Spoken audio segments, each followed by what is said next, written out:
মমতার আশীর্বাদ ধন্যা, মা মাটি মানুষের আশীর্বাদ ধন্যা, আমাদের সবার ঘরের কন্যা অদিতি মুন্সি আসছে আজকে আপনাদের এলাকায়।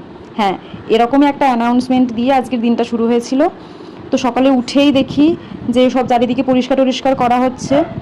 তো তারপর 9টা-10টার দিকে দেখলাম যে কী সব আওয়াজ হচ্ছে। তো বাইরে বেরিয়ে দেখি যে অদিতি মুন্সি এসেছে। তো আমিও একটু দেখলাম, হাই হ্যালো করলাম। এত সুন্দর গানের গলা, এত স্নিগ্ধ সুন্দর শান্ত একটা মেয়ে কেন যে পার্টিতে যোগ দিল কে জানে। যাই হোক, যার যা ইচ্ছে। আমি রান্নাবান্না করে তাড়াতাড়ি করে খেয়ে চলে গেলাম কলেজে। আজকে কলেজে অনেকগুলো ক্লাস ছিল পরপর, আর এক্সামও ছিল। এত প্রচণ্ড গরম ছিল আজকে, কিচ্ছু ভালো লাগছিল না, শুধু মনে হচ্ছিল ঠান্ডা ঠান্ডা কিছু খাই। তো কলেজ থেকে গিয়েই চলে গেছিলাম আমরা দুজনে আইসক্রিম খেতে।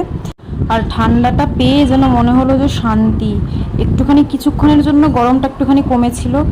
তো তারপর আইসক্রিম খেয়েও মন ভরেনি, চলে গেছিলাম মিওয়া মোড়ে। কেক নেওয়ার ছিল, একটা ছোটোখাটো সেলিব্রেশন ছিল, যার ভিডিও আসছে পরের এপিসোডে। তারপর সন্ধ্যাবেলা একটুখানি পড়তে বসেছিলাম। আজকের জন্য এতটাই। আমার ভিডিও যদি ভালো লেগে থাকে তাহলে সাবস্ক্রাইব করো এরকম আরও ভিডিও দেখার জন্য।